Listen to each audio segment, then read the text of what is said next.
Awesome. Hi, everyone. Good evening. My name is Uzo, and this is the last free session for this cohort. I think it's an honor and my pleasure to be able to take this one.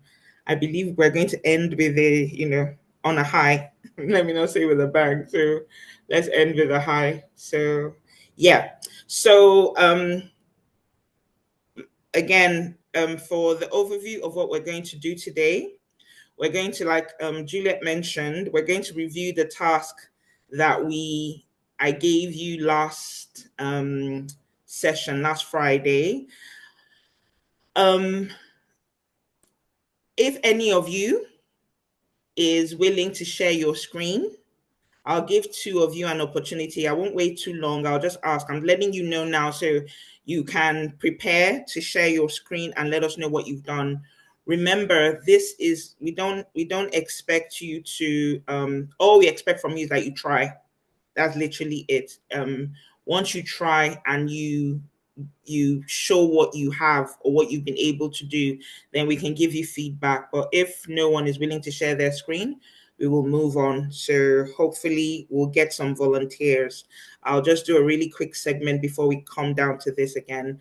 And I always like sharing these little pro tips, and it's like regardless of what you learn here, or if you're coming onto the internship where a lot of these topics are going to be unpacked, all these things, I'm cramming so much knowledge into this time. But in the internship, we're going to literally take all these topics one by one and expand on them, and then we're going to literally hold your hand to show you how to do them and answer your questions, just basically you know um coach you on how to do it. So, but because I'm very aware that this is a short session, I'm cramming as much information here, but the principle is still the same. These things are like muscle. Yeah, if you don't practice what you learn, you will lose it. Yeah, it won't really make any sense to you. You have to. It's just like seeing someone walking. Until you get up and actually try to walk, yes, you have to crawl first. You may stumble and fall, but the more you practice, the stronger you be. Before you know it, you're running, skipping, all of that. So you have to pair your learning with practice. Yeah. So that's just a quick tip. So in this session, we're also going to touch on the Agile framework. I'm very sure that some of the other courses have mentioned it, because on the internship we're going to be using the Agile framework, and if you've been in the tech environment, you're going to be hearing a lot of it. So but the Agile framework is the same. It's just like a house. It's the same for everybody, but the software tester approaches it in a different way. The Scrum Master approaches it in a different way. We all have roles and responsibility, and the BAs also have their roles and responsibilities within the Agile framework. So I'm going to be focusing on the BA's role within the Agile framework and trying to explain what that looks like really quickly. And then we're going to talk about the requirements hierarchy. Last time we talked about requirements elicitation, what it is. So we're just going to take it a notch higher, further, and I'll explain what that is a bit later, explain what 𝐕 features, user stories, and tasks are, and then we'll do an exercise as well. Okay. So while we're still waiting, I know people are still joining us, but this is a little tidbit before we go into the demo. Okay. So a lot of you have come here with no discernible skills. Yeah, it's like, okay, I've never been a BA before, I've never done any of these things before, and sometimes you almost think that your previous experience is a disadvantage to your career, but it's not. It's actually a competitive advantage. There is a principle called the T-shaped professional, and I'll personalize it to the T-shaped business analyst. Yeah, and that just means that your knowledge you have deep knowledge as well as wide knowledge. Just think of a T. Yeah, the bottom half of the T goes down and then the top half spreads wide. So you have a wide range of knowledge on loads of different things. But when it comes to business analysis, your knowledge also goes really deep. So both sides of the T make you an even better professional. And that's where most of us are going through now. You know, it's no longer focusing on just one thing, but okay, you're very good at one thing, you're really knowledgeable at one thing, but you also have a broad knowledge of a lot of different things. So whatever industry you're coming in from, accounting, medicine, law, banking, whatever it is, that broad wide knowledge can actually help you in business analysis as well. Yeah, and I'm sure we've all heard of the idiom which says jack of all trades is a master of none. That's actually half of what it says. The real idiom is a jack of all trades is a master of none, but sometimes better than a master of one. So even though a jack of all trades is a master of none, he's better than someone who is just a master of one. So you don't want to be a master of one. You want to learn wide. You want to learn vast, like bring in your experience, bring in your transferable skills, all those things that you have experience in. You're not just going to drop it once you come into the role. No, you're going to bring it with you, and it's going to make you an even better professional or BA because it gives you a perspective that people don't have, and you're able to use it at what you do. I just have one more slide on this, and you're going to see it if the text we use as BAs is the BA textbook. Is now in the fourth edition by BCS. I told you that BCS is the body that regulates computing within the UK. So for business analysis, this is like the master text that we all read for knowledge, for certifications, all of that. So this diagram is from there, and it tells you the skills that are on the T axis, the top axis, and then the bottom axis. So basically your personal skills, how are you as a person? Are you good at facilitation? Are you good at presentation? What's your relationship building like? How assertive are you? How good are you at negotiation, conflict management? And then what is your business domain knowledge? That means what industry do you have knowledge of? It could be construction, it could be education, it could be acting, anything at all, you know. So your generic business knowledge and your specific business knowledge. Then the T, if you look at the T, you're seeing agile development, business case development, gap analysis. Now, a lot of all these things we're going to teach you during the internship. We're going to talk about requirements engineering, stakeholder management, all of these things. These are specific to business analysis. And so your knowledge is, you're an all-rounder. And the way to do it basically is just to keep learning. Yeah. I know if you look around, there are some people you started with and they've all dropped out. That's fine. You focus on what you need to do. Be curious. Be be voracious in your desire to learn.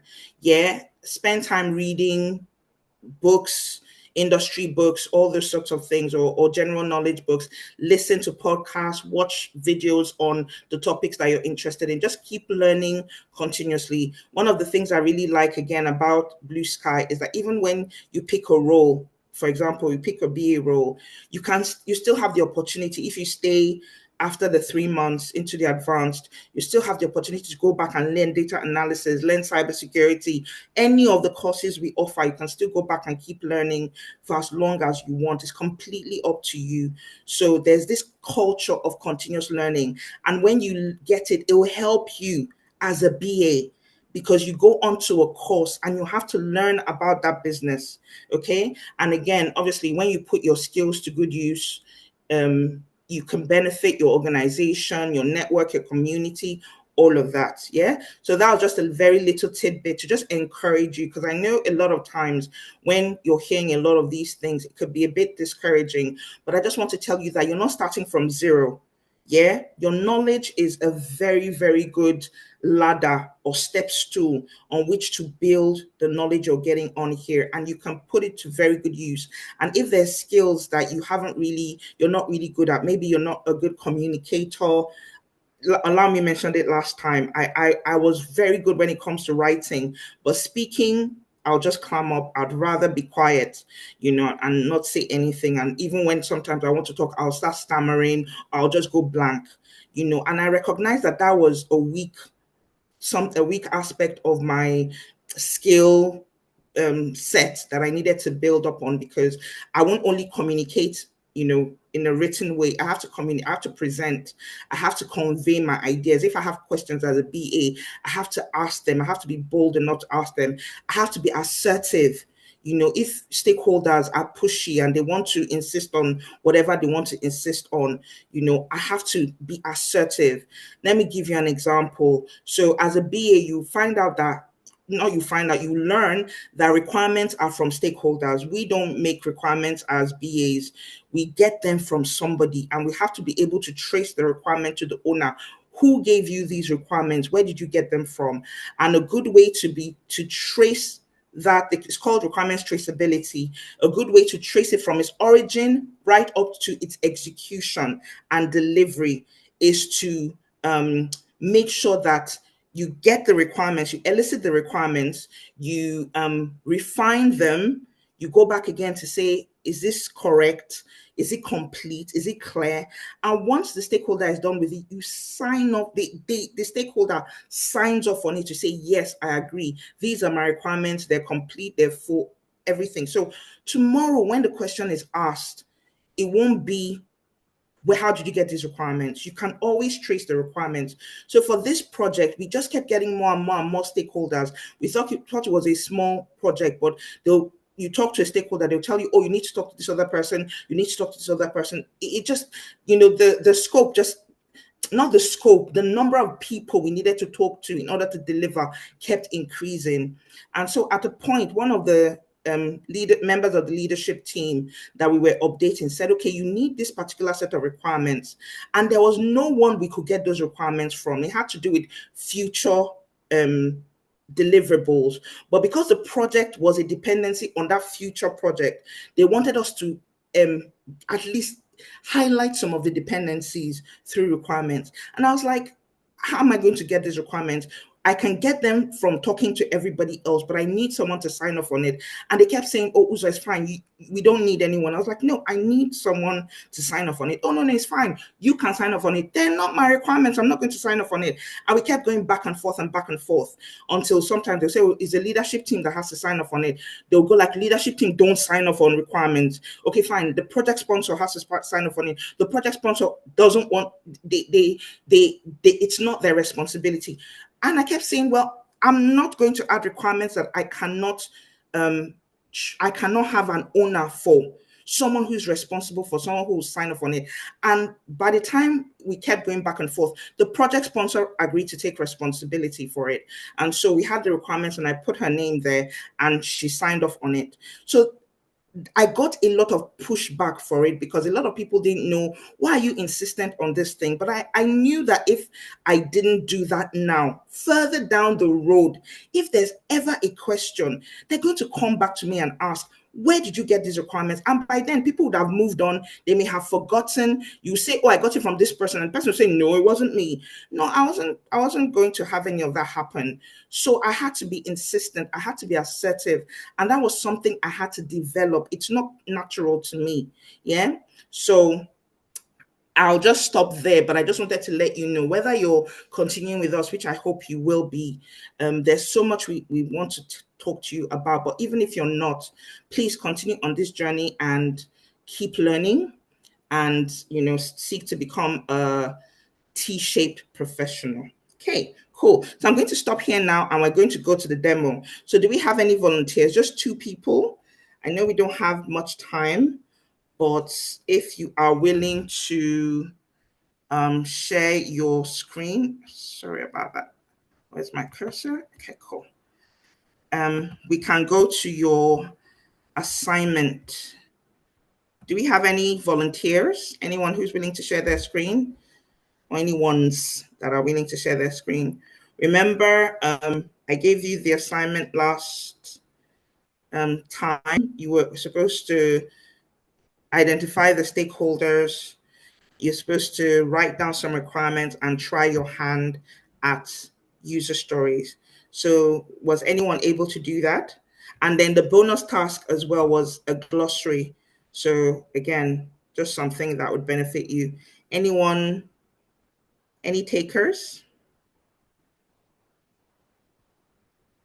You can just raise up your hand. Oh, brilliant, Ojali. Fantastic. Okay. Do you want to share your screen and show me what you've done? Let's just look through what you've done. Let me see. Oh,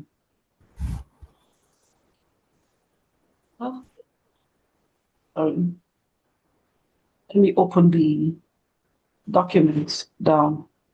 Okay.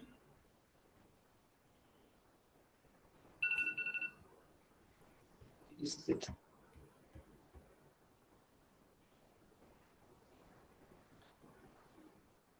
It was meant to be on PDF, but I didn't have enough time to do that. Nope, no problem. This is fine. So talk as a BA, when you're presenting, you talk through what you've done. So talk us through what you've done. Okay. The assignment was on creating an online grocery platform. The next page, I have the project overview, what the task is all about. Okay. The first thing here is a local grocery store like Tesco is launching an online ordering and delivery service. And the goal is to address the growing need for convenient shopping. And according to the executives, they want customers to be able to browse their inventory, place orders, and schedule deliveries. Mm-hmm.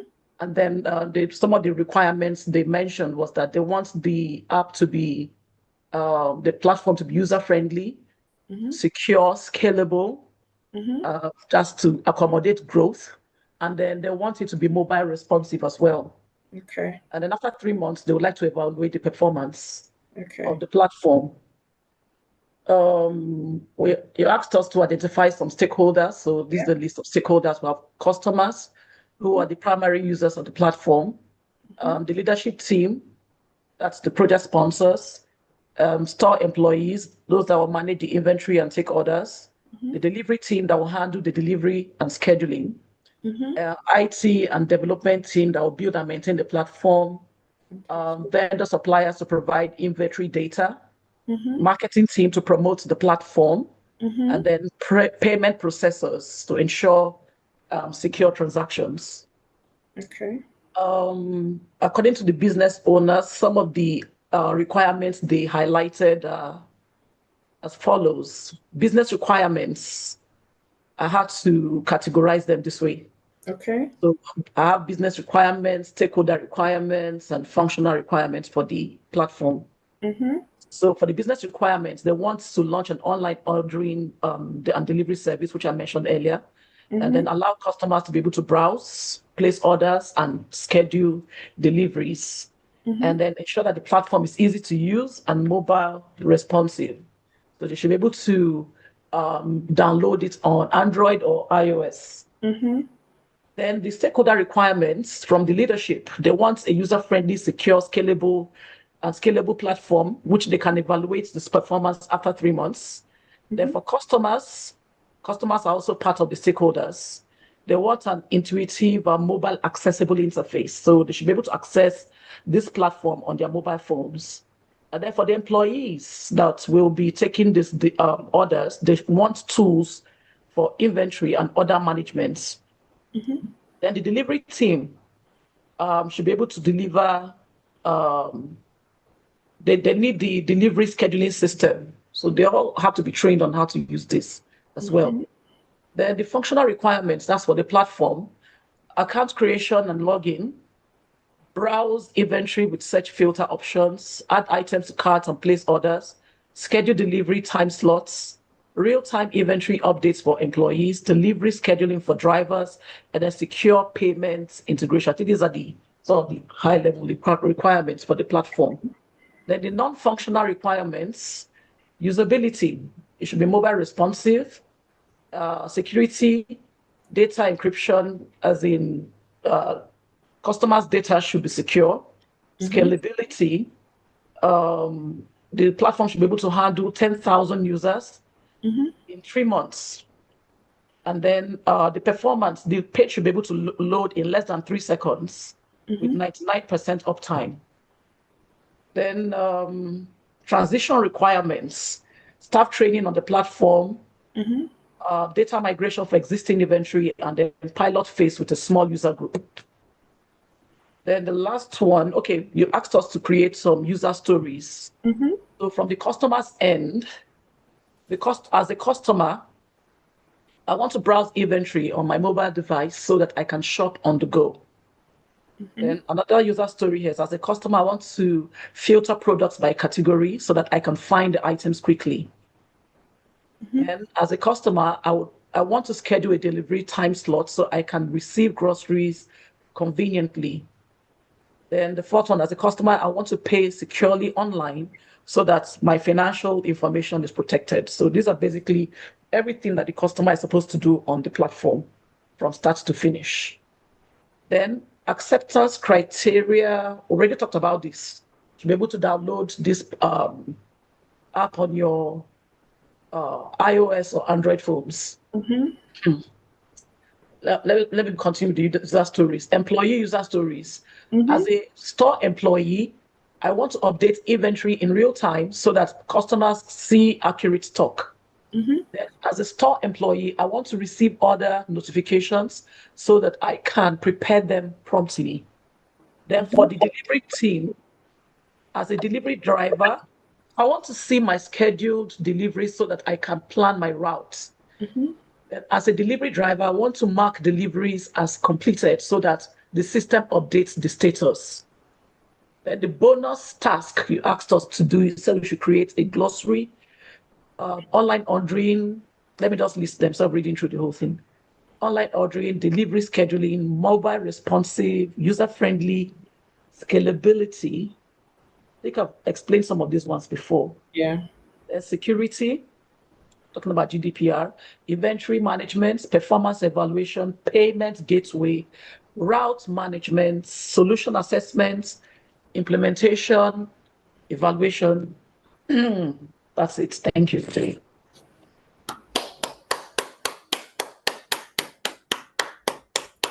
That is absolutely brilliant, Ojali. That was beautiful. I just needed to say that. Well done, Ojali. Absolutely Oh, you one, and I'm going to reach out to you. Yeah. Oh my God. For someone who is just hearing about this, have you been a BA before? Let me just No. Fantastic. I actually signed up for project management, but as we started this course, I now discovered that I actually have the skill for business analysis as well. You do. Because my very first job, I worked at a construction site. So we were selling houses, but people were taking over their houses without going through a process. Yes. And the company was losing. It was difficult for the company to go to them and, evict them out of their house. So I created a process for them to check out from the marketing department, the technical department, before coming to the facility managers management department. And within 2 weeks, they got about 1.2 billion naira. Oh my God. Absolutely. Because people knew they won't have access to their houses if they don't make payments. So all that is going into your CV, I hope. Yes, I think so. Brilliant. Don't worry.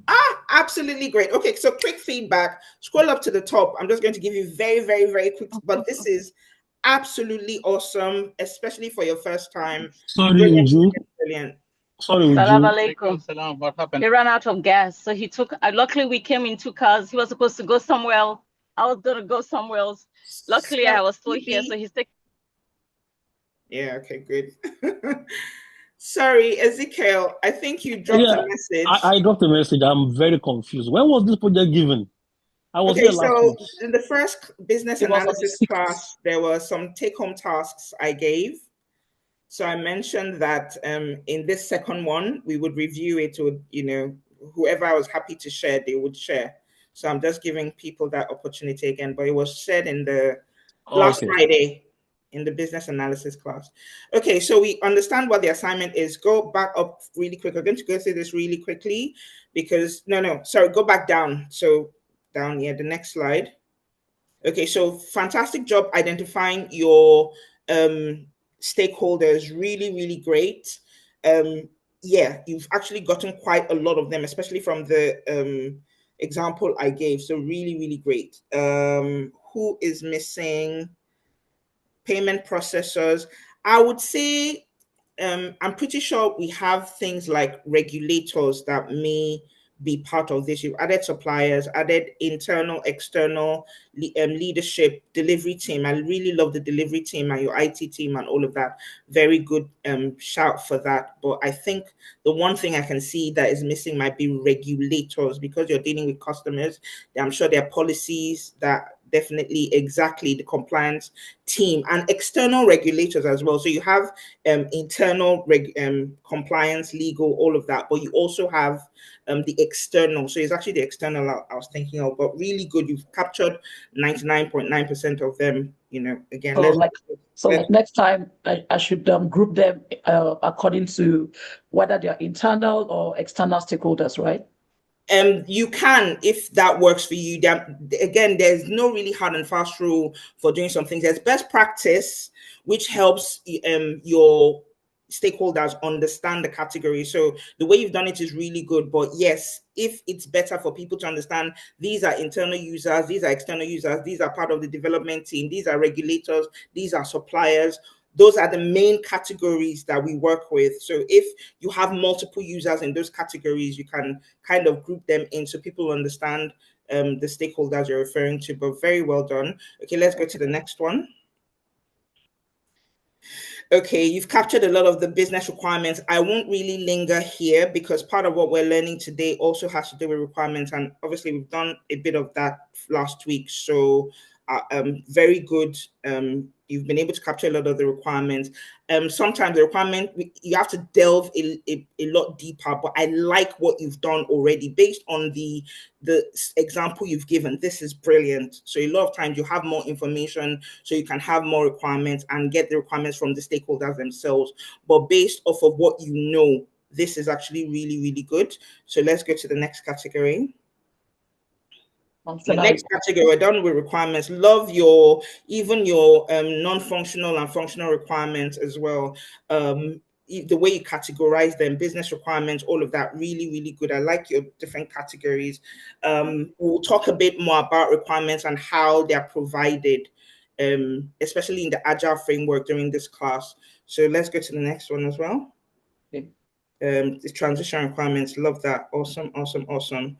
Okay, user stories as well, really good because you've identified the stakeholders. You're creating stories based on those stakeholders, and in a lot of projects that works as well. Acceptance criteria, I'll explain what that is so you understand it in this class as well. So your example, you followed the cadence, you followed the format structure that we normally use for Agile, which is you're identifying the actor, and as an actor, I want to do such and such, and so that I can do. So you followed the format really well. Brilliant.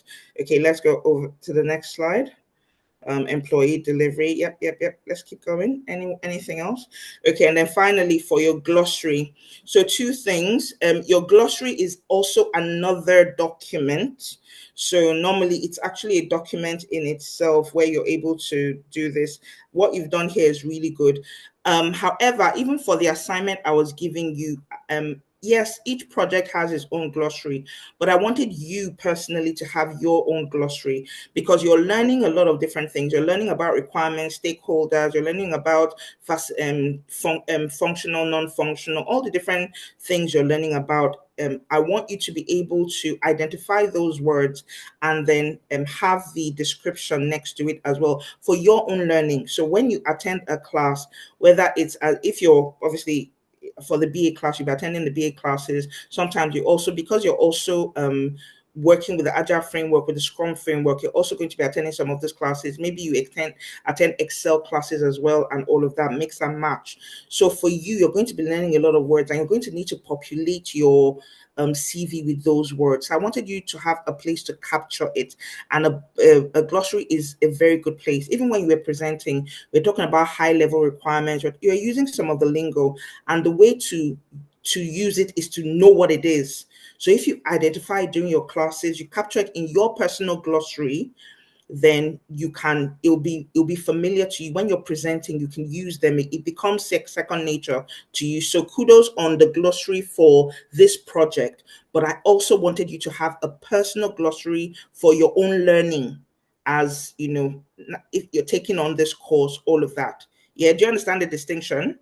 Yes. Yes, fantastic. All right, brilliant. But absolutely well done. We're going to go into a lot of some of what you've done now, just to give you some clarity, to what you've done based on what you know from last week. This is a really good start, and then we're just going to go into some more detail. Yeah.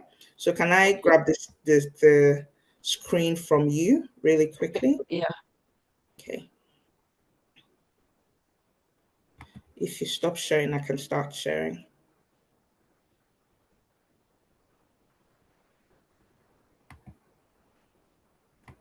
Have you stopped sharing? Yes. Okay, fantastic. Thank you so much. All right, now let's go into our own class. All right, can you all see my screen? Can you all see my screen? Hi, it's in Yes, presenter mode again. Yes. Say again? Presenter mode. Yeah, this is presenter mode. Or do you want me to swap? Are you seeing my notes? Yes, we are. Okay, so how about now? Yeah, better. Thank you very much. All right, brilliant. All right, cool. Thank you. All right, thank you for that feedback. That means my thing defaults to the other way, so I'll look for how to resolve it. Okay, cool. So Agile projects, we're going to start with Agile projects. Now, an Agile project, an Agile framework, an Agile project it uses the Agile framework to build, and it's basically on short repeated cycles, which we call sprints, where the team is able to deliver small increments of functionality. Okay, it's flexible, it's collaborative, and it's speedy.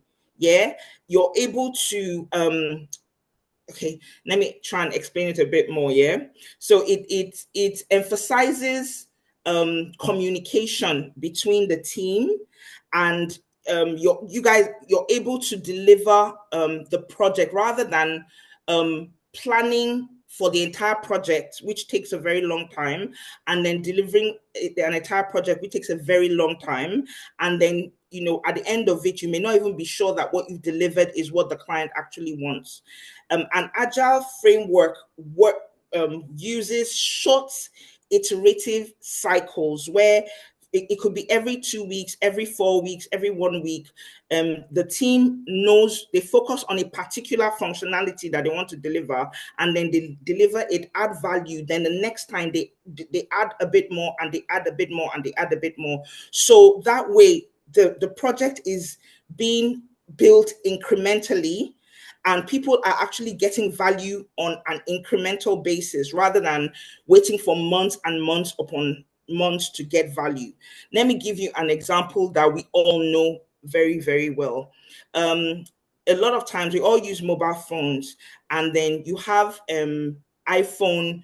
Let's say you're using an iPhone, and there's an update on the iOS or the operating system or whatever. They want to update it.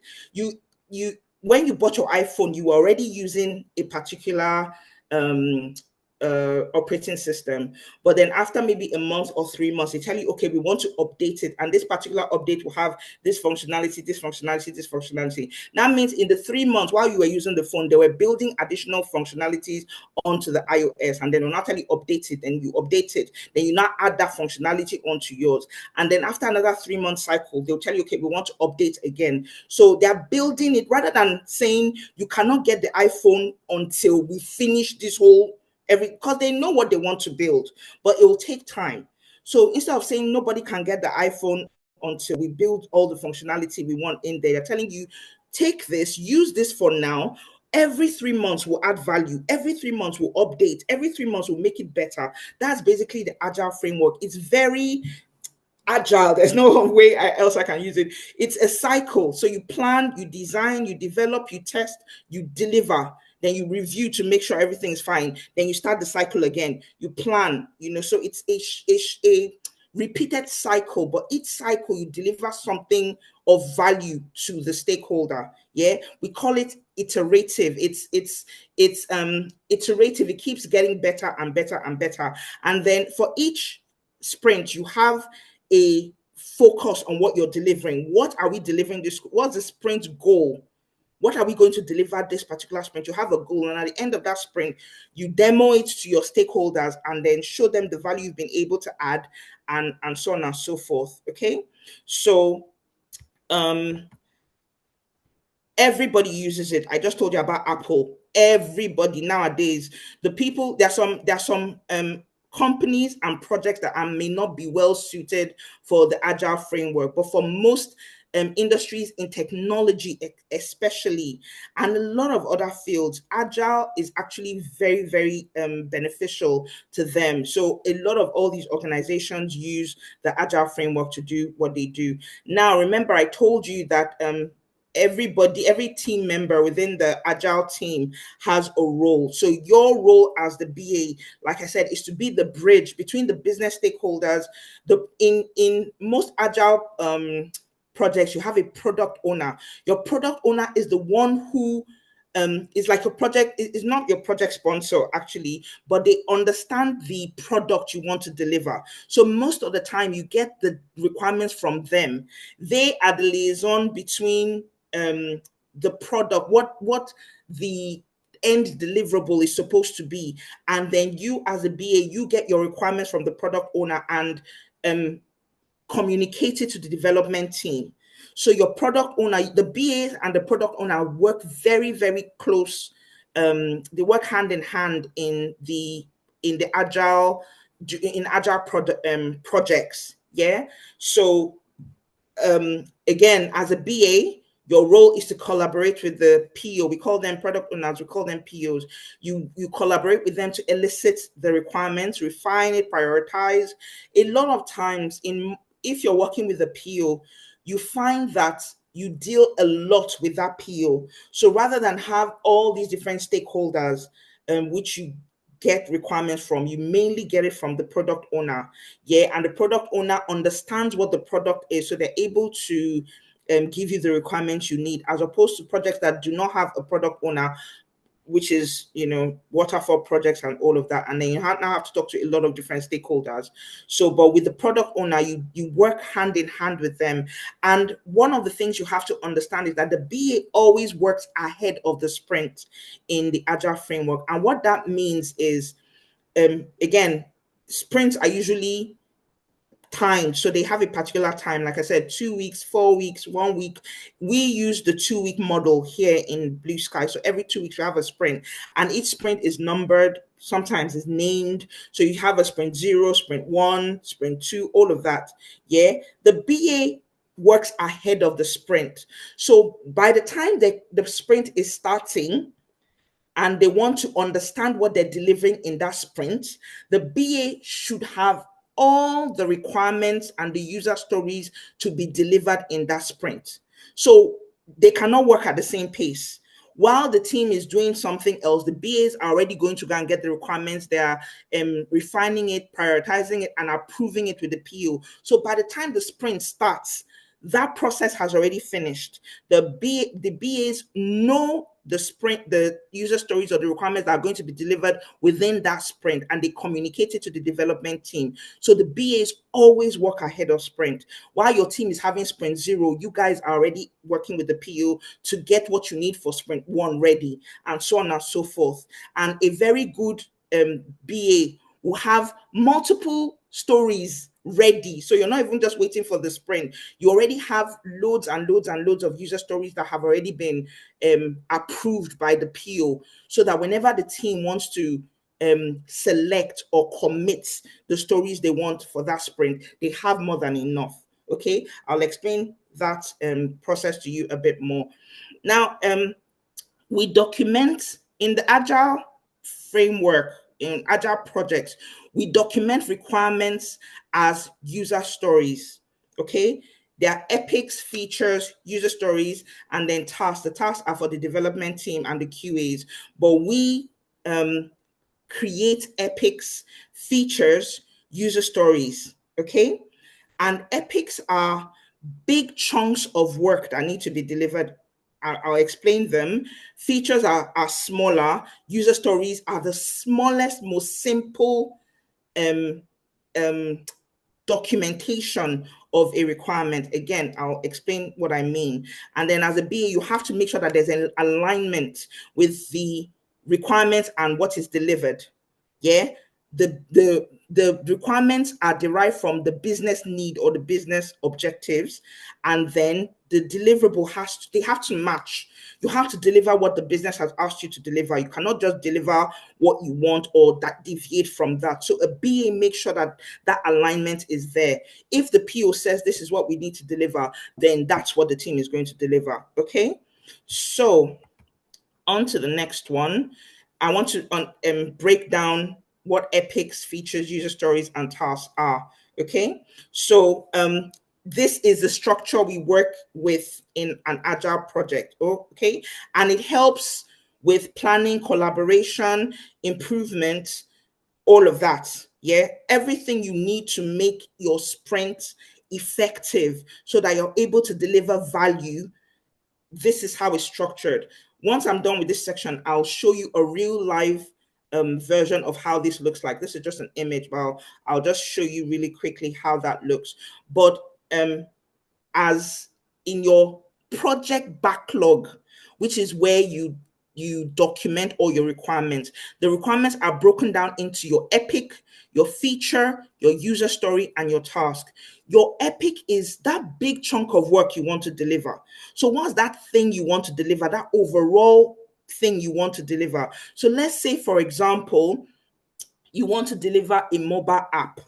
At the end of the day, you want a mobile app. That's what you want. But you cannot just deliver a mobile app. You have to break it down into different features. So firstly, where are you going to host the mobile app? What does the mobile app look like? What's the landing page? How does the user log in? How do they get authenticated or authorized? How are they identified as users? How do they sign in? How do they log in? How do they get authenticated? How do they pay or use or interact, move around in the mobile app? So there's so many different things to consider. But your epic, that huge chunk of work, is that at the end of the day, you want to deliver a mobile app. Now, the different facets of your mobile app is now broken down into, let's say you want to create features, and a feature is the landing page. What does a landing page look like? That's a feature. What does the authorization process look like? That's a feature. So you break down the epic into smaller chunks, but they're still a bit bigger. But the user story now breaks it down to the most simple, clear, complete version of that requirement. So you have an epic, you break it down into features, then each feature is broken down into a user story. And then each user story, you get tasks from it. So the epic is the why, the feature is the what, and the user story, and then the task is the how. Okay? So again, I just finished explaining all of this.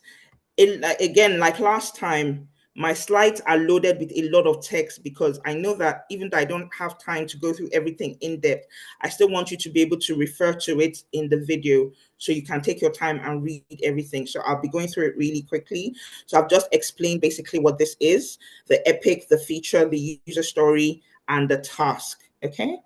I'll just skip quickly to the next one. Okay, so epics, like I said, is the big picture, that large strategic initiative that the business wants to capture. okay, that value they want to deliver, that thing, that product they want at the end of the day. What is it? That's your epic. That's your overview of what.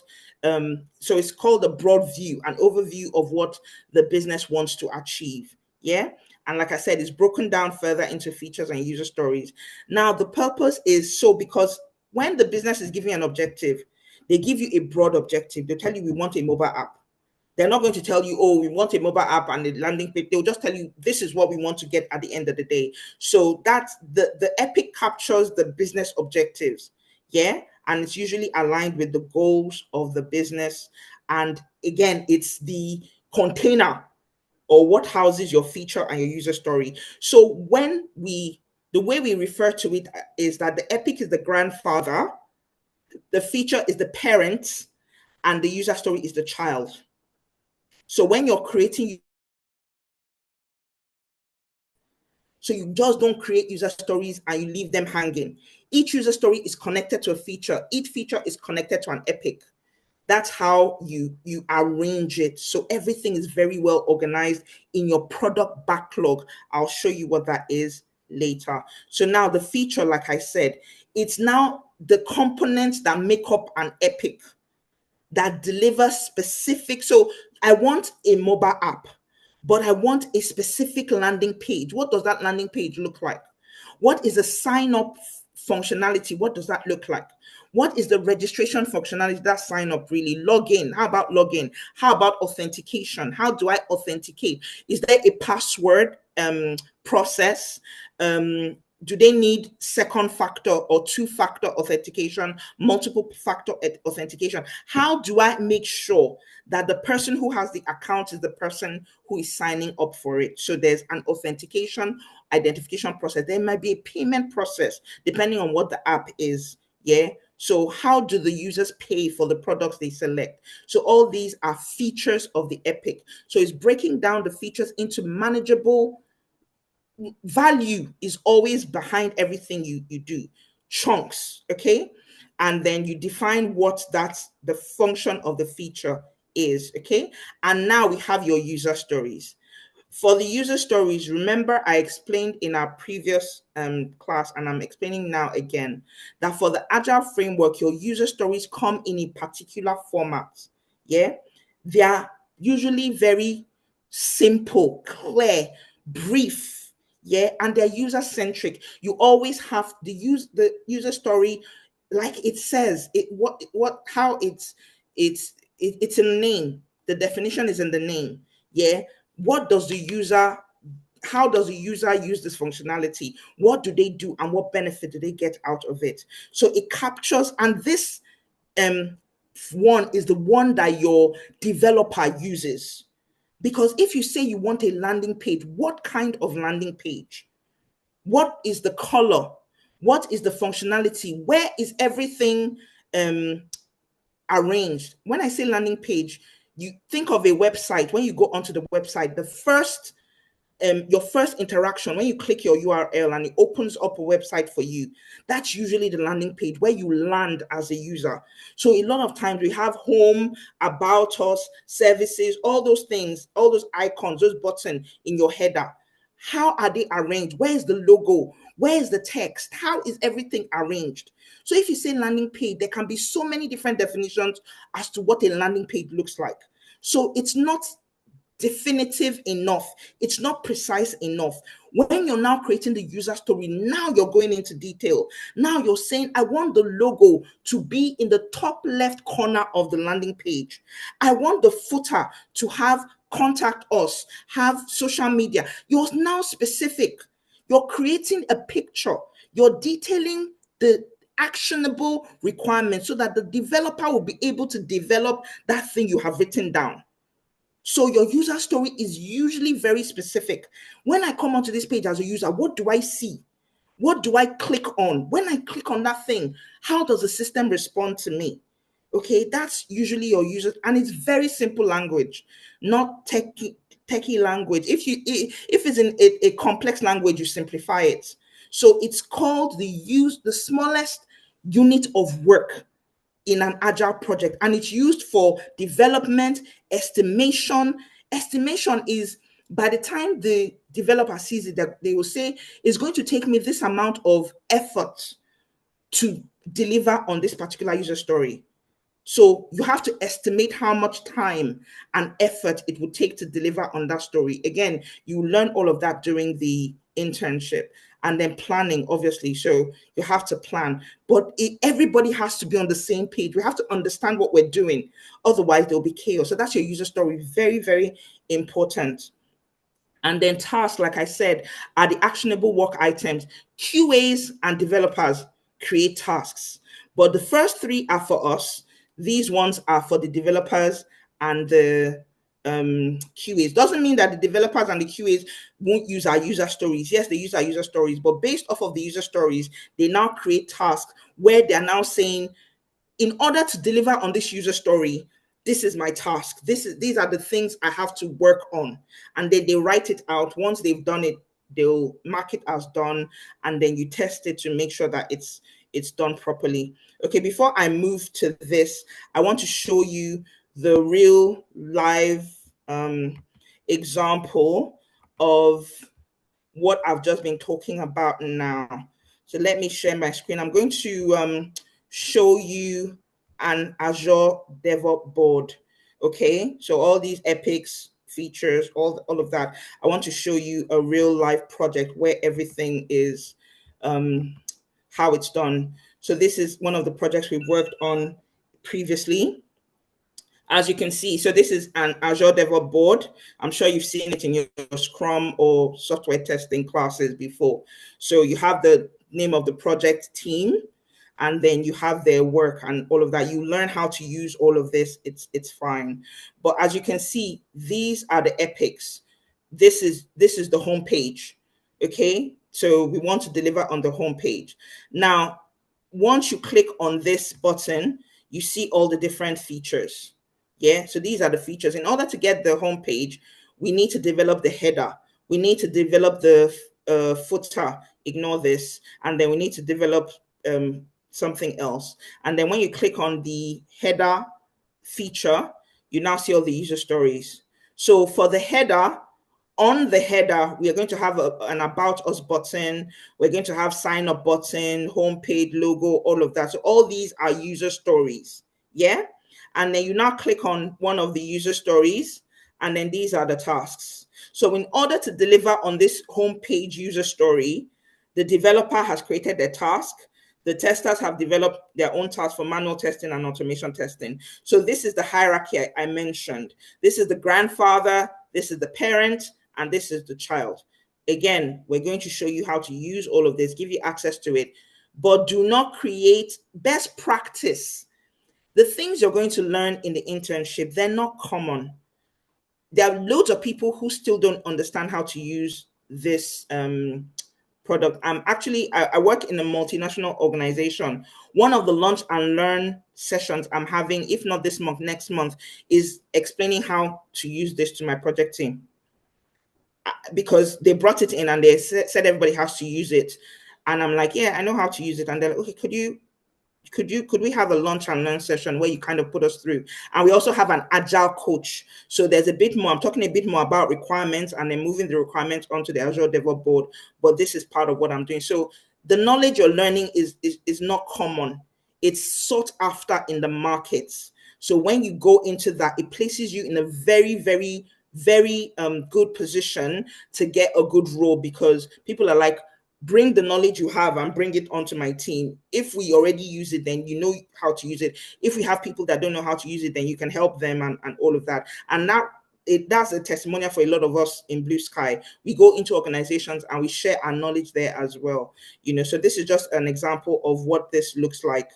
Again, so let me stop sharing this and go back to my slides and move over to the next one. If you have any questions, please either drop them in the chat or keep them till afterwards, and then we'll go to, once we're done with this, I'll be very happy to answer your questions, okay? Now let me swap this again. Swap. Yep, all right, brilliant. So this is where we were. Tasks, move over to the next one. Okay, so I don't know if we have time for this. I just wanted to share this scenario with you. I think I'd already started talking about it anyway, so it's the example I've been given. But the scenario is a regional bank is revamping its mobile banking app to deliver a more user-friendly, efficient, and secure digital banking experience. The project focuses on enhancing customer engagement through a modern account overview, streamlined fund transfers, and improved customer support. The goal is to increase digital adoption and improve customer satisfaction and drive operational efficiency. So this is a scenario. This is a project that you've been asked to work on. And yeah, this is normally, you're given like a project goal or a project mandate. Yeah. Normally there's a bit more information that you're given, but for purposes of this, I am just focused on this. So based off of this, yeah, can you identify what some of the what the epic will be, what the features will be, and what some of the user stories will be? Just really quickly, just to get you guys thinking. Can anyone identify in this example, in this scenario, what the epic will be?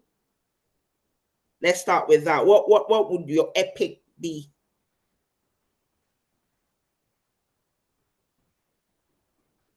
Anyone? I can't see your hand up. So I don't know, Juliet or someone, if you could please help me, just call anyone who raises their hand. If you could just maybe call the person. If I don't hear anything, then no one has raised up their hand. So do we have any takers? Anyone who wants to try? Remember, this is the platform where we know you're learning. So if you're wrong, you get corrected, but you learn. So try. Okay, now we have Messi. Okay, thank you. Messi, go ahead. What's the epic?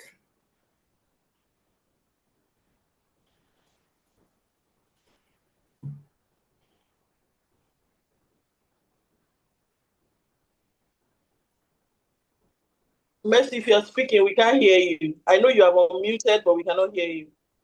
Sorry, I think my earpiece. I'm sorry. I was saying revamping a mobile banking app. Well, that I think that should be an epic one. So at the end of the day, what are you going to deliver to the project, the client, the business? What are you going to deliver? A mobile app. They already have a mobile app. Okay. So what are you, based on what you've read, what are you going to deliver? Digital banking. I'm going to deliver an app which is user friendly. Okay, they already have one, remember. Okay. So they want you to revamp their app.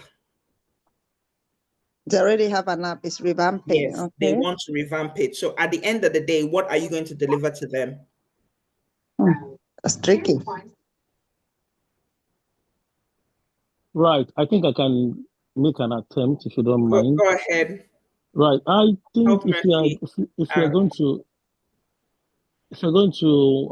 revamp the mobile app, I think the goal from the scenario here is to redesign the epic.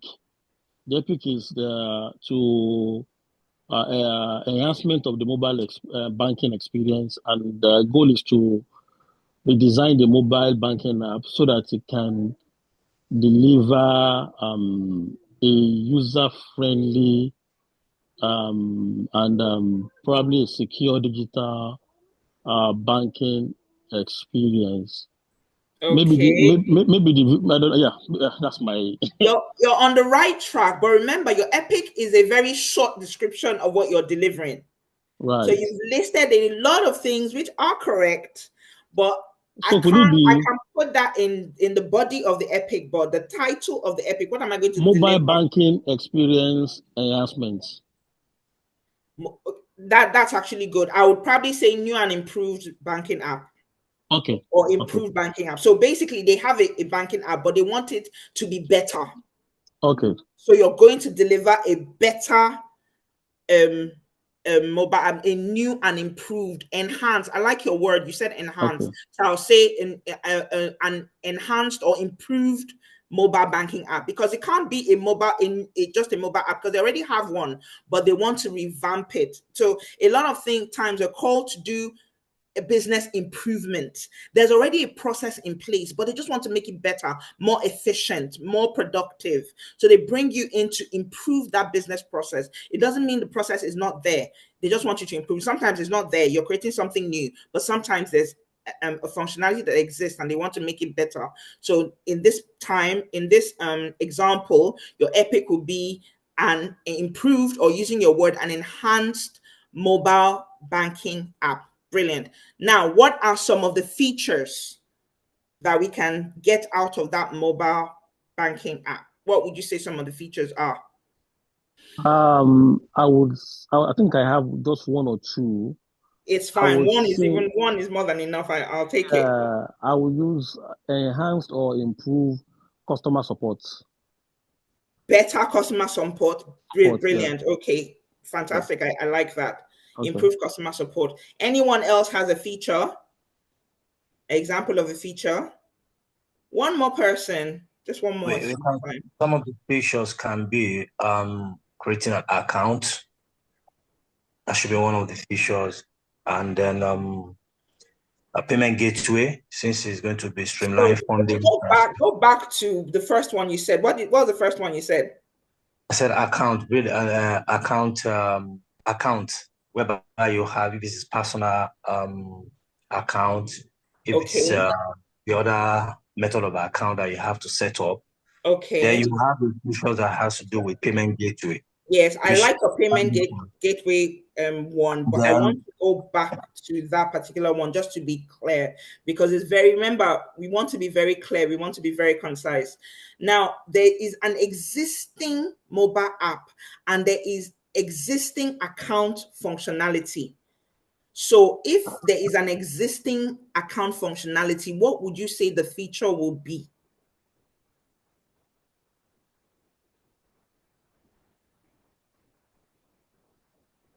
Like a more secure gateway. Can I try? Yes, please go ahead. More user-friendly. Fantastic. More secured account. Yes, there's a word they even use there, Seth. More secure digital banking.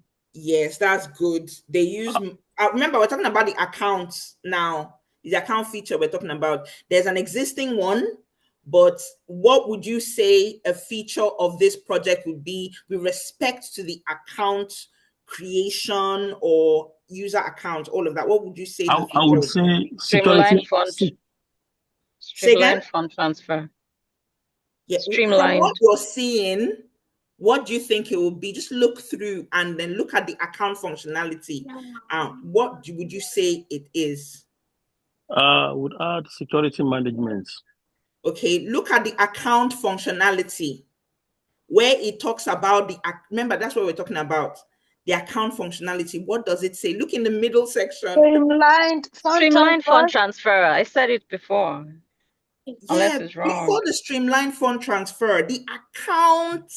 Modern account overview.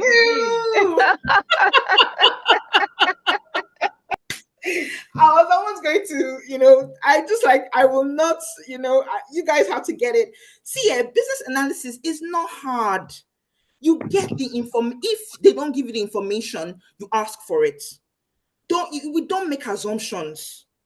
And we don't, we're not, it's not for us to make it up as we go along. No, they will give you the information you want. It's there. So a lot of business analysis is just paying attention to detail. Have they answered the question? If they've answered what are they saying they want? You don't have to use different language. You don't have to, just understand what they want. If you have questions as to when you say enhancing customer engagement, what does that mean exactly? Then you go back to your stakeholder and say, can you give me a bit more detail? When you say modern account overview, what does modern mean? Because modern can mean many different things, but for the purposes of this exercise, modern account overview is fine, because you can't say there will be an account overview. There's an existing account functionality, but they want to enhance. Remember, that's what we want. We want to revamp it. We want to make it better. So a lot of these functionalities already exist, but when they tell you streamlined, that means fund transfer functionalities exist, but they're not streamlined. They want to make it better.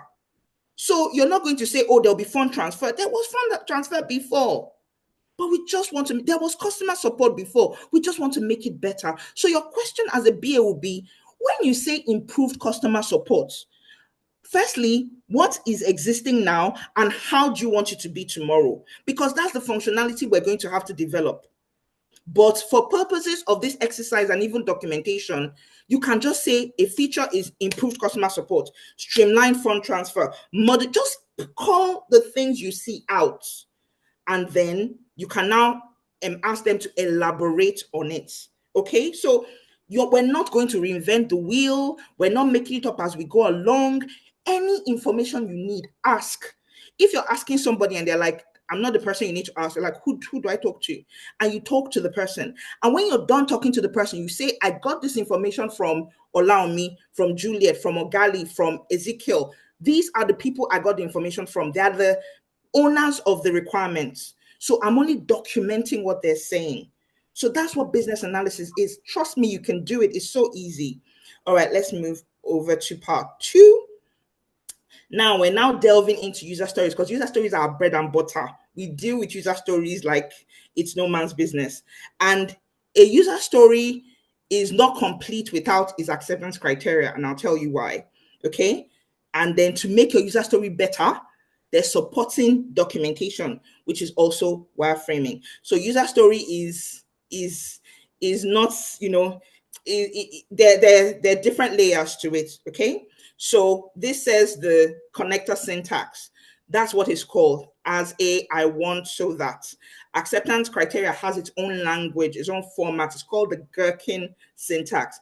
See, Ogali, that's why I said have your personal glossary. So you can put Gherkin syntax into it. You can put acceptance criteria into it and go and find out what they mean so that you can use all these things. Wireframing, you can add it to it. So all these are what we're going to do in the next one. And even though this is the last session, I'm still going to give you guys a take-home task should you wish to accept it. All right. So now user stories, we already have an idea of how a user story should be, but I'll go through it again. Okay, remember, it's that simple, clear, concise description of a feature or a functionality from the end user's point of view. There always has to be an actor. We call them actors. The user are called actors. Okay, wait, you're going to get to that eventually. So it's just the user who is going to be doing this thing. So as I want, so that, that's the language of the user story. Okay, because when you say as you can identify who the user role is. Who is that user? Who are we building this thing for? Yeah, so it's very clear. Then I want, what is that functionality? What are they going to do? What is that thing that you're going to, so what is that thing that they're going to do? So I want is the what. So I want to be able to do such and such, or I want to click on this. I want to, read this thing. I want to see this thing. I want to interact with this thing. I want to have access to this thing. There's an action. So I want is usually the action. So that, what's the outcome? What is the benefit? What happens when you've done A, B, C as a user? When you do what you want to do, what is the outcome of it? Okay, so this language makes it clear. Remember, you want clarity. You don't want a situation where your developer is like calling you up to say, that user story, what did you mean? And if they have any questions, there's a forum for that as well. This is not final. During your sprint planning, you can the developer and the QA will always ask questions to understand better. But when you put it in this format, it's very easy to understand. If you have a user story that is not clear, then you need to you need to make it better. You need to make sure it's clear. it reads well, that people can understand it. That's communication. Okay.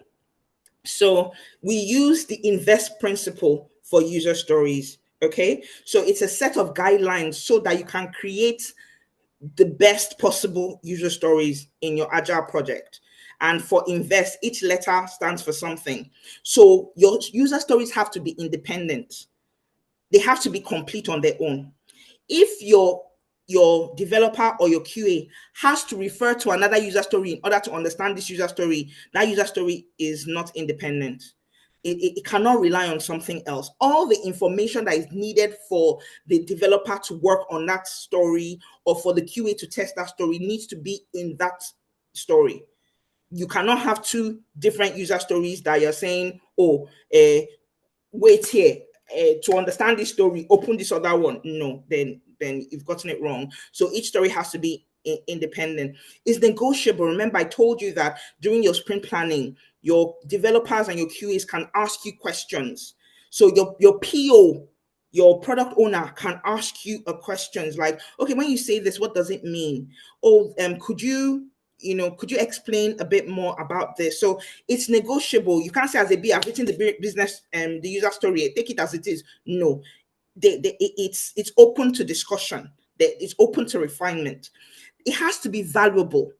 When the developer finishes working on that user story, they will add value to that project. So there has to be a specific benefit or functionality or value that is added to the project as a result of that user story. If there's no discernible value, then that user story is not complete. Okay, it should be estimable. Remember, I told you that the developer and the QAs, they're going to work on your user story. It requires their effort, their time, their expertise. So they're going to say, this user story will take me this amount of time, this amount of effort. They should be able to estimate how much effort it will take to complete that user story. Okay, so they have to be able to do that. It has to be small enough to be completed in one iteration. Remember, we said your agile project is divided into sprints. They are called iterations, cycles. So 2-week sprint, sprint 1, sprint 2, sprint 3, they're called iterations. So your user story they should be able to complete that user story in one iteration. It has to be small enough. If it's too big, you break it into more than one user story so they can complete, what they need to complete and all that. And it should be testable. That means your QA should be able to test it. If you've attended the software testing classes, QA classes, you understand a bit more about manual testing, automation testing, and even user acceptance testing, which the BA does. So the BA also tests. Once it's been developed and tested, the BA will also test to make sure that from a user's perspective, we don't develop. We're not into all the technical stuff. No, we look at the project from the user's perspective. So you're looking at a website and you're clicking on things, but behind there's a functionality that makes it such that when you click on something, I click on the About Us button, a page opens. I'm not going to develop that functionality, but as a user, I should be able to click on that button and the button will work. So that's called user acceptance testing. You test it from the perspective of the user to make sure that what you asked for in that user story has been delivered the way you wanted. If it hasn't been, then that story will not be done. You will take it back to the developer to say, there's something still missing. It's not that you haven't finished developing what we asked you to develop. Okay, so there's that process. And again, like I said, this INVEST principle is very good to make sure that your user stories are the way they should be. Then there are the 3 C's of user stories. So we have cards. Azure DevOps, I just showed you the user stories. That's what it's called. Jira has its own form of cards. It's just where you write the user story. You use it to record the stories, okay? Conversation, again, it's negotiable. You talk to people. Remember when Ogali was talking to us about the user story, although she went through it really quickly, but she was talking through the user story. She was like, okay, as of this, I want that, blah, blah. So when you finish creating a user story, you have to present it to your project team to say, this is the user story we're working on, and then you read through it, and then you ask your developer and your QAs, do you understand? Do you have any questions? Is it clear? You know, so all those things are conversations that go around user stories. And then the confirmation, the acceptance criteria is, we'll get to all of that, but each user story has to have the right acceptance criteria. And then once you fulfill that acceptance criteria, you know that it's been sorted, that story has been delivered, everybody's happy. Best practices: your user stories have to be role specific. They have to focus on the user. You must include acceptance criteria. If I have time, I'll show you, I'll open a user story for you to show you how it looks. I should have done that before, my apologies. But if you remind me, I'll do that once we're done with all of this as well, because there is a portion for the acceptance criteria. If you don't add acceptance criteria to your user story, it's not complete. So as A is one part of the user story, the second part is the acceptance criteria. They go hand in hand. Both those parts make up the user story, okay? So it's not just as A, I want to, it's just part one. Part two is the acceptance criteria. Again, use very simple language. If there's any jargon or technical language that people don't understand, then, you know, there's going to be a problem. So you try as much as possible. Sometimes you can't avoid it, but if you can avoid it, avoid it. Okay. And then again, there's a refinement process. When you come onto the project, again, remember, onto the internship, remember, you're going to be working on a live project. So you're going to have a PO, and you're going to be eliciting requirements from them, and you're going to be refining those requirements and approving those requirements. You cannot just share user story with your project team. It must be refined and it must be approved. Your project team will not touch a user story that has not been approved by your PO. So that process is a repeatable process. It's a circle. You keep doing it. Every time you elicit a requirement, you refine it, and then you approve it. In supporting documentation, which includes wireframes and content. Okay, so if you're saying the developer has to develop an About Us page, yes, they'll develop the About Us page. What is in the About Us page? Or it has to be information about the business. Who is going to provide that information? It's you as a BA, but you're not going to produce it off the thin air. You're going to work with your product owner, your PO, to get that information, but you include it in the user story so that they have the information they need to do the work they need to do.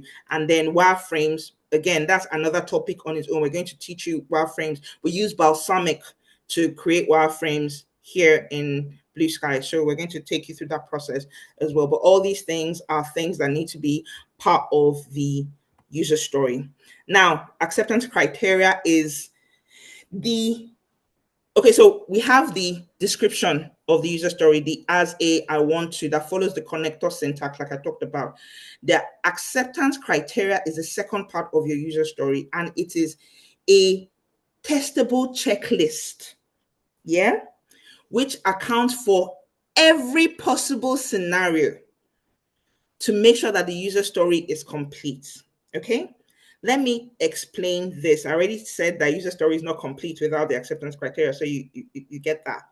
Now, let's say you're writing a user story for a login process, okay? So you're like, as a user, I want to click on the login button, complete the information there, my name, password, email address, click on submit, and log into my account with, you know, maybe it's the Tesco online store that we're talking about. Fine. So you write that user story. Yeah. That's your simple as a I want so that. Now, what steps does the user have to go through in order to log in to their site? Remember, there are several steps I talked about. You have to click on a particular button. When you click on the button, the system responds by displaying the login form. Then on that login form, you have to enter your username, your email address, your password, then once you've added all these things, then you click on submit. Then when you click on submit, what happens? What opens? Let's say your login was successful. What is the next page that is displayed? So that's your acceptance criteria. It has to be a step-by-step checklist as to what the user will do in order for that user story to be accomplished or done. Yeah. What if I add in a wrong password? What happens? What if I forget my username? What happens? What if I leave a particular field blank and that field is mandated? I have to put the information in. What happens if I don't put any information, then I still click on submit? What happens? We all use websites all the time, so we know what happens. But as a BA, we don't leave anything to chance. We have to highlight every step. And this is the successful version. So I get everything correct. I fulfill all these parts, and everything goes well. I click on submit, and I get the result I want to get. But if I don't do all those things, what happens? Will the system prompt me to provide the right information, or will it just tell me, maybe after 3 tries, maybe I'm putting in the wrong password. After 3 tries, it tells me you've exceeded your number of tries, reset your password. That we all use all these systems all the time. So we know that these things happen. But as a BA, you have to document all these things and then add the checklist of actions that must be performed in order to achieve that user story, either successfully or unsuccessfully, or any possible scenario that can occur within that user story. You have to put it there so that the testers will test it. If anything you have put in the acceptance criteria is missing, they will raise a bug and say there's a problem here. Something is happening. That's why we use all these systems easily. We use it in our sleep. But if you don't follow this process, a user will click on something, it won't work, because either the developer didn't develop that functionality, or it wasn't tested, or something was missed out on, and then there's a problem. Yeah. So these things are things we have to do.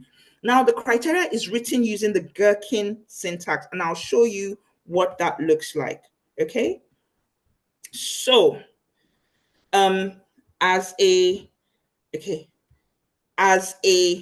remember, this is your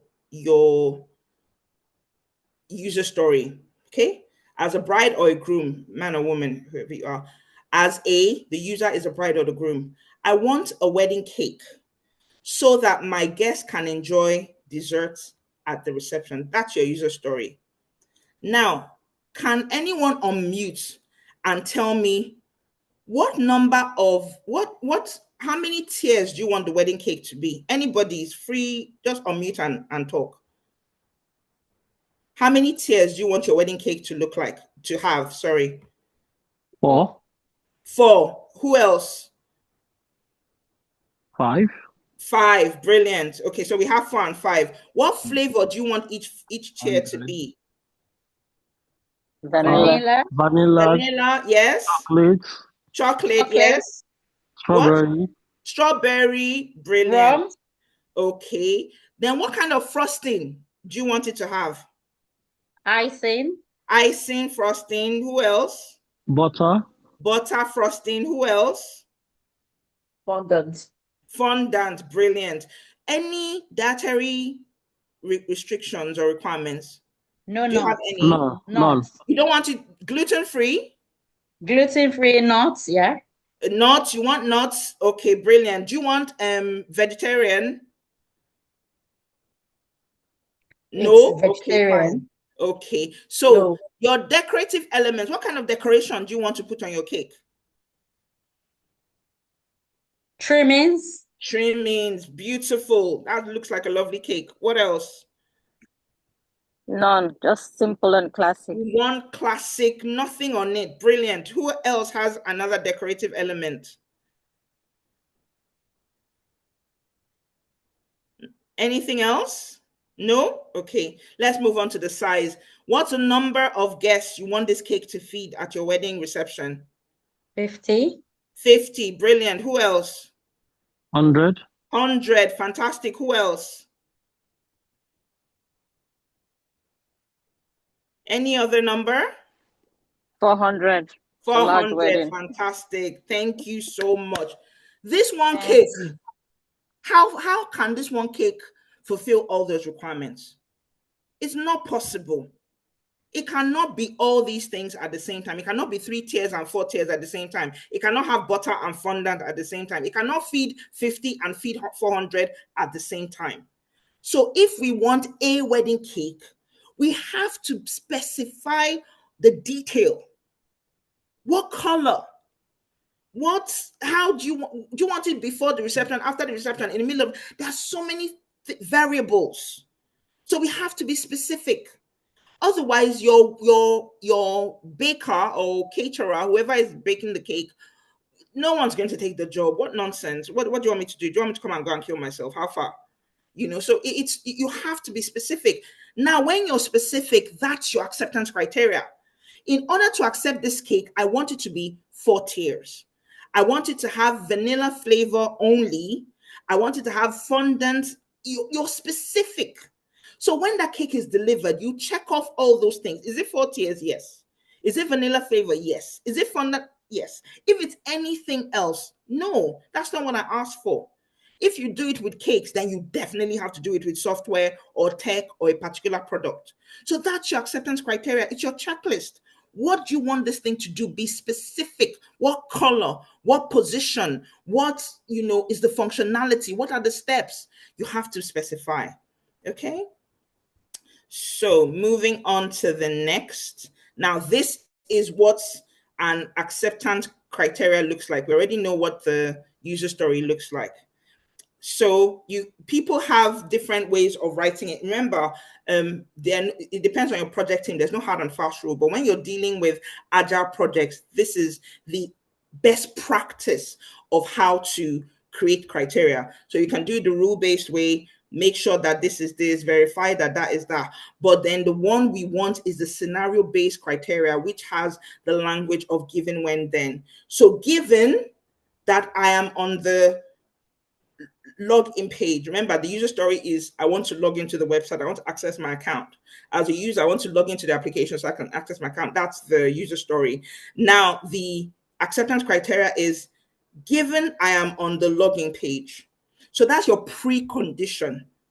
Otherwise, you start from saying, I'm scrolling on the internet. Then I come across your website. Then I click on it and I come onto the home page. Then when I see the home page, then I click, it's too far. For this particular login story, there are preconditions. Firstly, I'm already on the website. Yeah, I'm already on the login page. So I'm there already. Everything that has happened to get me to that place, let's assume I'm there right now.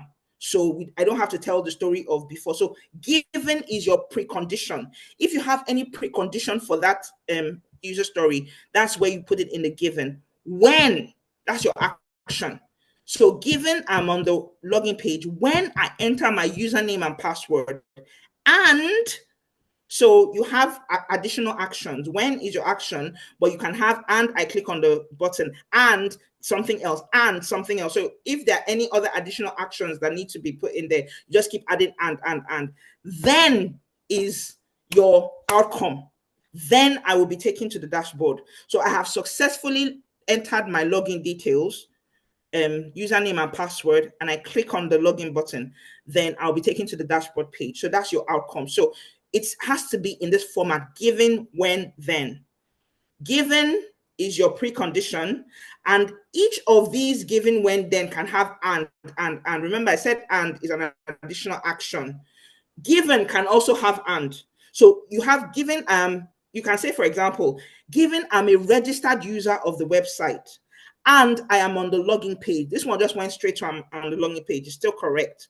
But you can have and you can have as many preconditions as you need to. For clarity, you don't put any extraneous information. It's what you need to put that you put in there. But given I'm on the login page, then you have your and. If it doesn't exist, there's no need to add it. But if you need to, then you can have your and. So your precondition and. Your action, when I click, I put in my username and password. This one is not even as detailed. There are a lot of them that when I put in the correct username and password, because you can put in a username and password that is not correct. So you want to specify. Some project teams want you to be very specific. Yeah. because this is the successful login scenario. That tells you there's an unsuccessful login scenario. What if I put in the wrong username or the wrong password? What happens? All those are different scenarios that you can create. So you have scenario one, successful login. It's called a happy path. Everything works. You click, click, click, click, click, it works. What if something doesn't work? As a BA, you need to think through the process. You're not just focused on successful login. As a user, I may not have a successful login. What are the scenarios that will cause me not to have a successful login? And how can you bring the user back? So if I have an unsuccessful login, maybe I put in the wrong password, what happens then? You can be asked to reset your password. Then you create a reset password story so that the user can reset their password, and then you outline that process as well, because that in itself is another process. Okay, but you think through the process. Payments, successful payment, I put in my payment details. What if you haven't put in your payment details, or maybe the bank doesn't verify you, or you don't have enough money or account? All these are different scenarios, and when you're creating a story for payments, you take into account all these different scenarios, and you create acceptance criteria. Firstly, acceptance criteria for all of them, different scenarios. So what will happen here? All right, brilliant. So it says acceptance criteria defines the boundaries and the conditions that a user story must satisfy to be considered complete. Remember, if it doesn't have an acceptance criteria, your user story is not complete. Okay. So this is an example. I've given you a few. When you're taking on this recording, because of time, you can look through it as well. So I just talked about successful login and login failure. I've gone through this already. Okay, so best practice, I already mentioned all of this. Your product owner will be the one to give you the requirements. They will verify it, and then they will also provide the acceptance criteria as well. Okay, so and then the project will agree to it. So once you've gotten the PO's approval, you still have to take it before your project team, talk them through everything, and they have to accept it. So again, these are your SMART criteria. Your acceptance criteria has to be clear, unambiguous. It has to be able to, you have to be able to verify it with pass and fail. If it does this, it passes. If it doesn't, it fails. When it fails, the QAs will raise a bug. They know what to do. It has to be realistic and within the scope. It has to be directly tied to the user story, and it must be verified, validated, I beg your pardon, through testing. So it's testable. So specific, measurable, achievable, relevant, and testable. Okay. So in conclusion, mastering acceptance criteria, like any other BA skill, is a journey. Yeah. And one that we're going to do in abundance. We're going to delve into it in depth in the internship. This is just a taster of what is there. User story is a class on its own. Acceptance criteria and the gherkin is a class on its own. So just to show you how much goes into it and how much detail we go into, this is just a whistle-stop tour. We're just going really quick to tell you what is, again, as a BA, remember what I said in the beginning, you can go and do your own research. You can learn. There are loads and loads of YouTube videos. So even if you're very interested in this and you want to do this and you may not be able to come onto the internship, would love to have you. But if you're not, then still go and research, even if you're in the internship, because in the internship, we can't tell you everything. It's not possible. It's just 3 months, but I'm still learning as a BA. Do you understand? So you keep learning, you keep discovering things. Every project is different. You take your knowledge from where you are to the next project, and you take that knowledge to the next one and next, and you just keep learning. So build in that muscle of learning and practicing what you learn, like Ojali did. Brilliant. I love, more than anything you produced, I love the effort you went in. It was neat. It was well done. I like a well done assignment. I don't like things that are not from well formatted, because when someone does, that this person took their time. They went through everything. That's what it means to be detail oriented. You were detailed. You went through everything. And that way, remember, the requirements are not ours. even if 𝐂𝐍𝐍𝐇 takes that requirement to any stakeholder, they will talk her through, okay, add this, do this, add this. Do this. We're not expected to know it all. Refinement is our life. It's called the requirements life cycle. It keeps happening. You give me requirements, I will go document it. I'll bring it to you. You refine it. I'll take it away. If you like it, you sign it off. If you don't like it, I refine it, and we keep doing it until you're satisfied, because it's not my requirement. So never be hesitant to show the work you've done if you put in enough work. So, okay, we had an analyzation meeting. These are the requirements I was able to get. Could you go through it and verify? That's why it's awesome being a BA, because not only are the things we're asked to do, you're told how to do it, or there are techniques as to how to do it, but then we always verify. We always go back to say, is this complete? Is this clear? Is this correct? Do you want to refine it? Do you want to validate it? Do you want to verify it? We ask questions all the time. Yeah, so never be hesitant or afraid or reluctant to ask questions. Be free. Unless they've provided the answer to you. If they provided the answer to you, please don't ask it again. We like recording, so we can always go back and record, even in your meetings at work. In my BA meetings, once they start talking, I'm like, excuse me, does anyone mind if I record this? Because people are talking, and important information is, I cannot track everybody's speech and write everything down. It's not humanly possible. So I always ask for permission, and then I record, and then I go back to the recording to make sure I'm able to elicit all the information everybody was talking about there, because they're not going to stop while you're typing.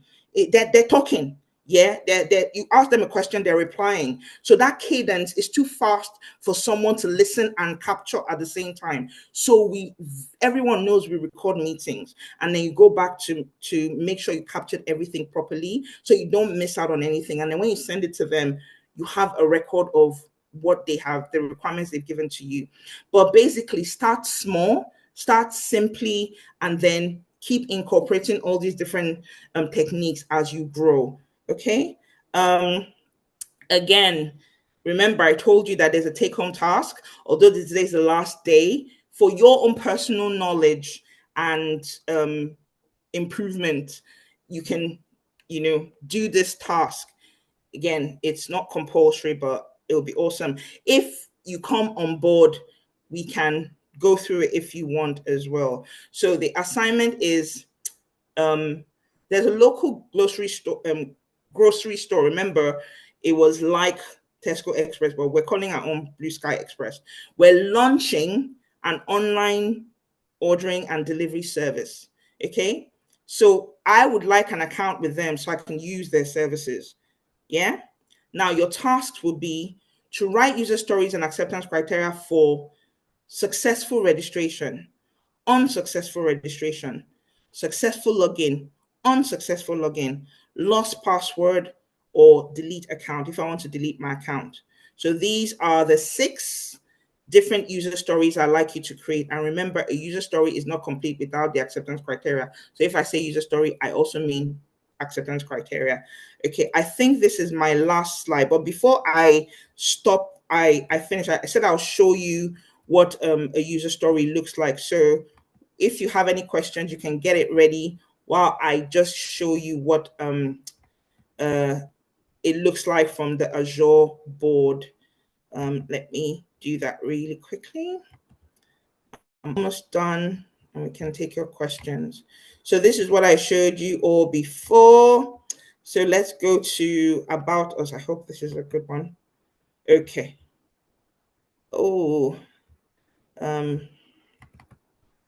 no, I want one. Sorry, I want another one. Let me see if this is, yes, brilliant. Okay, so this is the user story for the home page. This is what it looks like.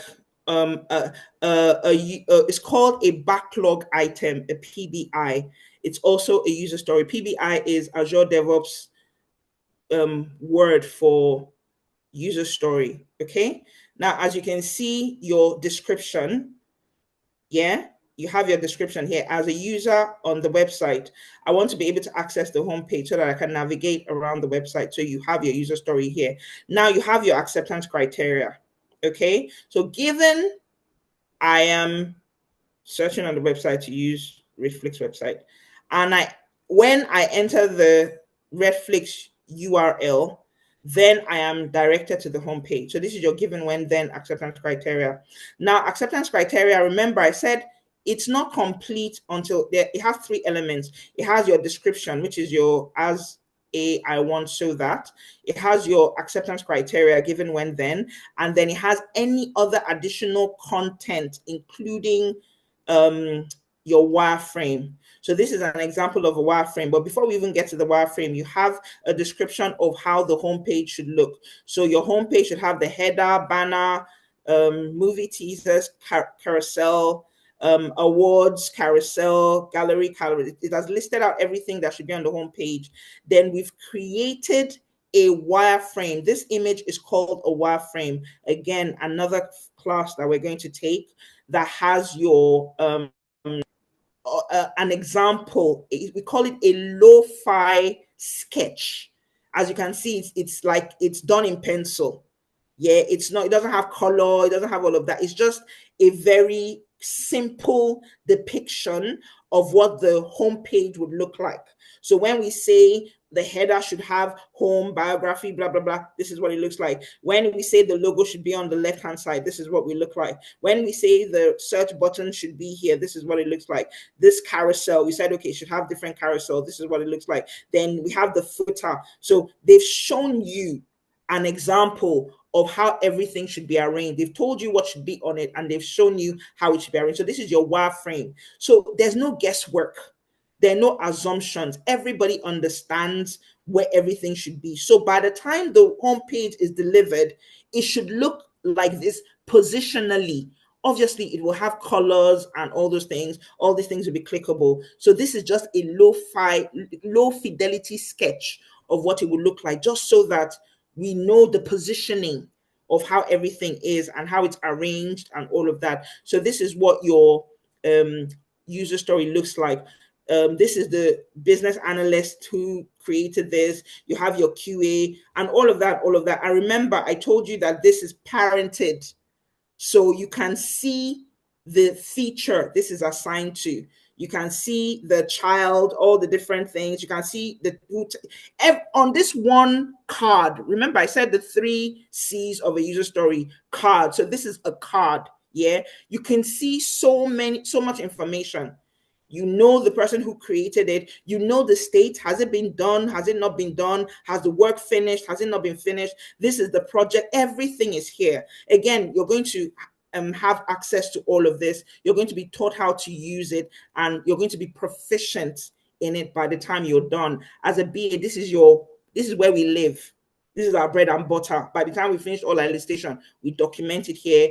This is what is used during the sprint planning and all of that. So I hope that has given you like a real world example of what it looks like. We have about 9 minutes left. So now it's time for your questions. If you have any, please shoot. Your turn.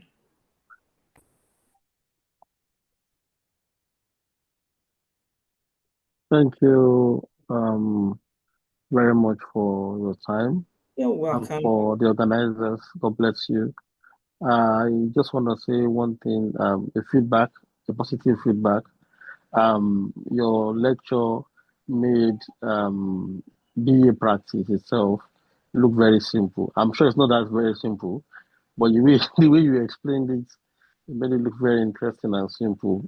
We appreciate you for that. And I will say this, I will add this to it, that the assignment you just gave us now, is there an email we can send it to so that you can give us a feedback on it? Or do we have to wait to register before we can do that? Okay. Juliet, allow me, is there any email we can send it to? Well, they can send it to the admin email, but okay. I'm just looking that